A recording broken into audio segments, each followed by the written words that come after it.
Assalamualaikum warahmatullahi wabarakatuh. Halo pemirsa, selamat siang. Apa kabar Anda hari ini? Kembali lagi bersama saya Heratul Khairah dalam acara iNews selengkapnya.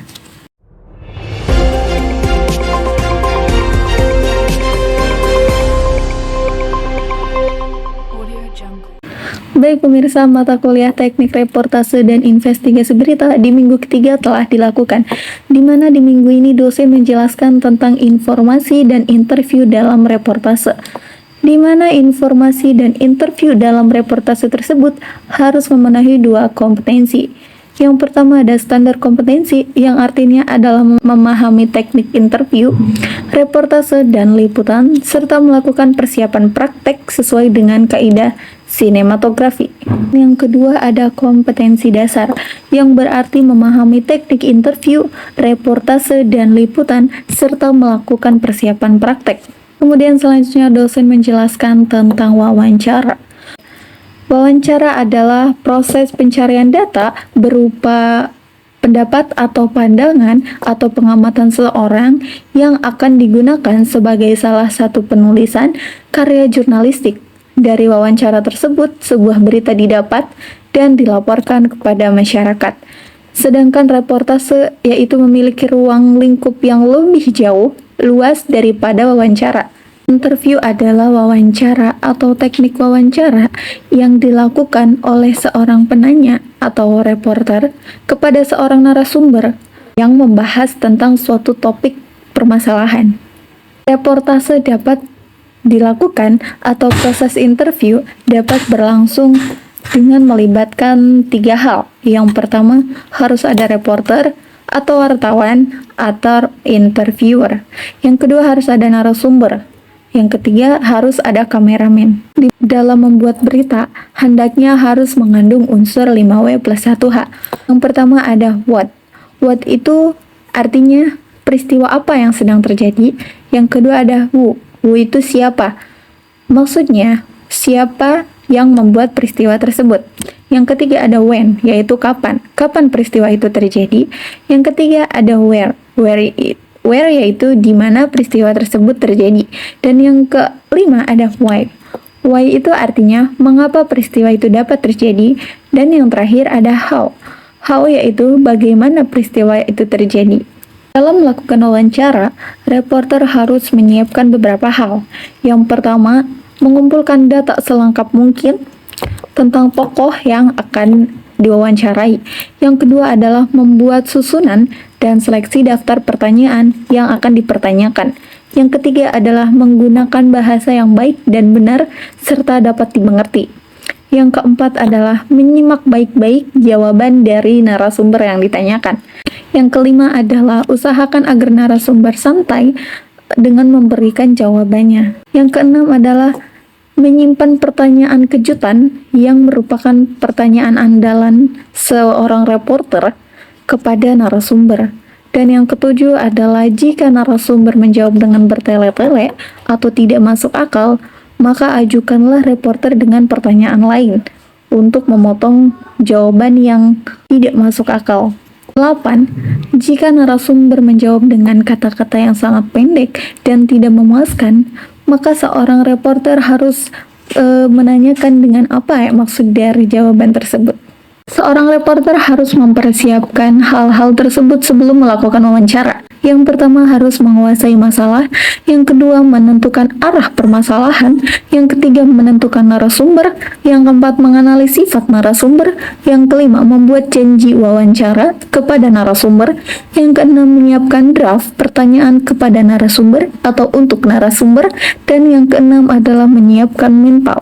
Lalu kemudian dosen menjelaskan tentang macam-macam wawancara yang telah disinggung di minggu sebelumnya, bahwa macam-macam wawancara ada sebanyak 7. Dalam macam-macam wawancara, yang pertama ada wawancara tertutup, di mana yaitu berarti wawancara yang berdasarkan pertanyaan yang terbatas. Maksudnya adalah wawancara yang menggunakan lembar daftar pertanyaan dengan jawaban yang telah ditentukan. Kemudian yang kedua ada wawancara terbuka, yaitu wawancara yang berdasarkan pertanyaan yang tidak terbatas. Maksudnya adalah wawancara dengan menggunakan pertanyaan yang menghendaki penjelasan atau pendapatan seorang narasumber. Lalu kemudian yang ketiga ada wawancara konferensi.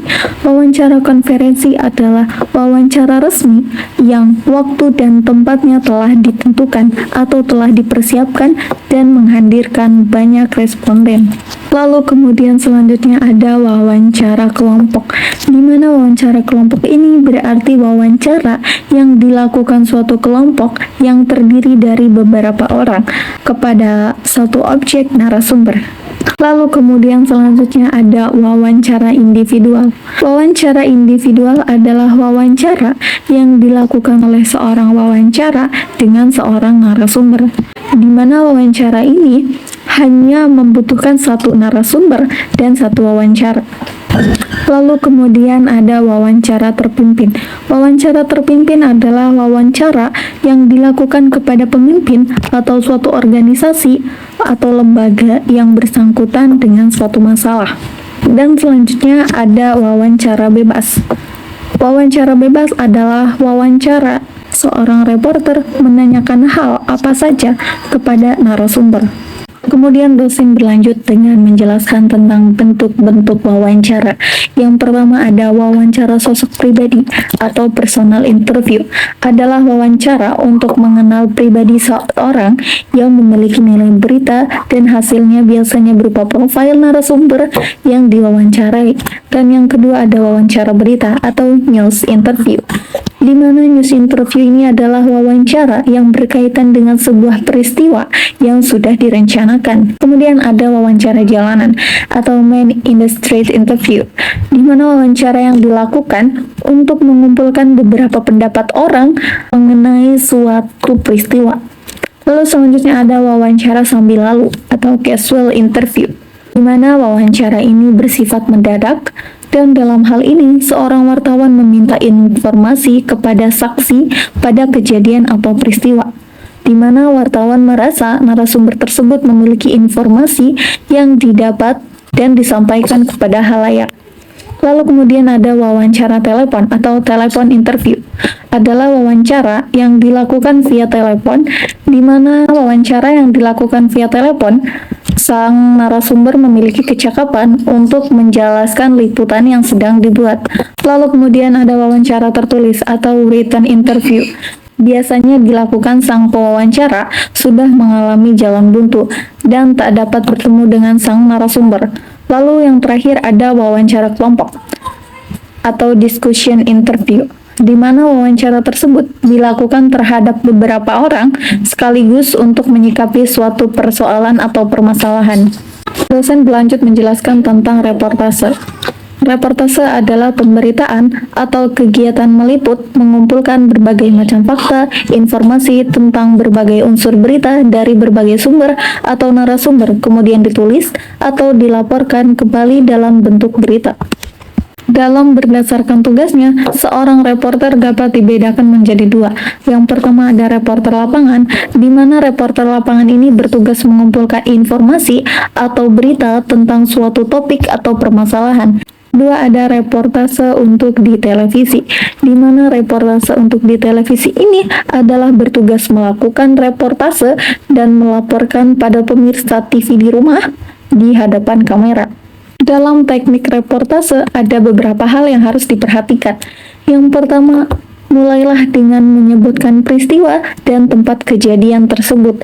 Dan yang kedua, melanjutkan dengan pemberitaan ringkasan informasi-informasi terkini dan perkembangan berita. Yang ketiga, ambillah suasana, latar belakang, atau situasi terkini dari lokasi di mana seorang reporter sedang meliput. Dan yang keempat adalah melaporkan fakta yang terdapat di lapangan tersebut. Yang kelima adalah memberikan kalimat penutup di akhir reportase.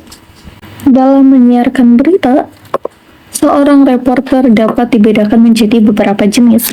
Yang pertama ada reporter on the spot, on the screen, Dan yang kedua ada reporter on the spot of the screen. Ketiga ada reporter of the spot on the screen.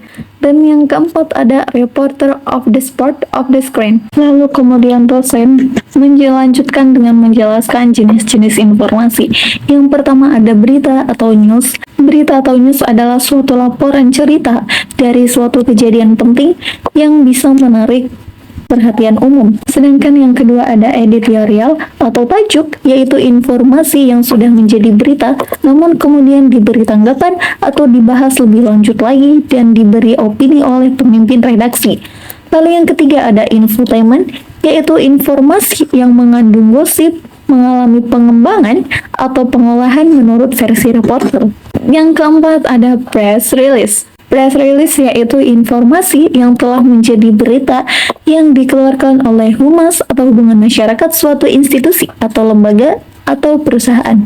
Kategori berita itu ada 4 kategori berita. Yang pertama ada hot news atau berita harian, di mana berita ini adalah berita yang sangat terikat dengan waktu, berita yang harus segera disajikan kepada masyarakat karena jika terlalu lama berita akan menjadi basi. Lalu kemudian ada straight news, di mana straight news ini berarti berita yang disajikan secara langsung tanpa beropini. Lalu kemudian ada in-depth news, di mana in-depth news ini berarti berita yang diolah secara mendalam sebelum disajikan kepada masyarakat. Kemudian dilanjutkan dengan jenis-jenis berita. Yang pertama ada hard news. Hard news adalah sebuah sajian berita yang materinya mengandung konflik bertegangan tinggi. Lalu yang kedua ada soft news, di mana soft news ini adalah sebuah berita yang disajikan materinya bersangkut paut dengan kejadian pada umumnya yang terjadi di masyarakat. Yang ketiga ada spot news, di mana spot news ini adalah sebuah sajian berita singkat dan penting yang memberikan informasi mengenai suatu kejadian atau peristiwa. Baik pemirsa, terima kasih atas perhatian Anda. Saya Hera Tauhera, pamit undur diri dan sampai jumpa.